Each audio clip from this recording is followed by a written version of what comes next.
La Russie a déclaré qu'une attaque de drones ukrainiens avait provoqué une coupure d'électricité dans l'une de ses régions frontalières, l'une des plus grandes attaques de Kiev pendant la guerre.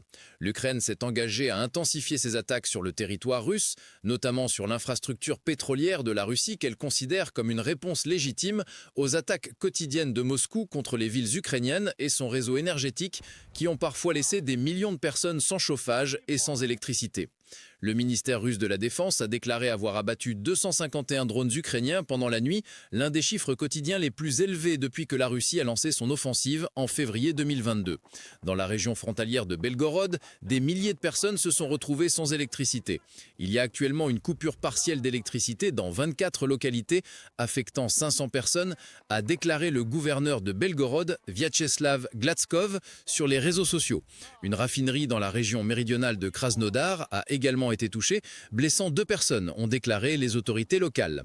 L'Ukraine a déclaré de son côté que Moscou avait lancé 116 drones sur son territoire, frappant une installation énergétique dans la région de Tchernihiv et tuant une femme dans la région de Kherson. Les responsables en Ukraine disent que la Russie cible de plus en plus le réseau électrique du pays, répétant une tactique des hivers précédents qui a parfois laissé des millions de personnes sans chauffage et sans lumière, à des températures en dessous de zéro. Les attaques de représailles de l'Ukraine contre les raffineries de pétrole de la Russie au cours des derniers mois ont provoqué des pénuries de carburant dans certaines régions du pays et ont fait grimper les prix de l'essence. Kiev vise à interrompre les revenus énergétiques vitaux pour Moscou, qu'il affirme financer l'armée russe.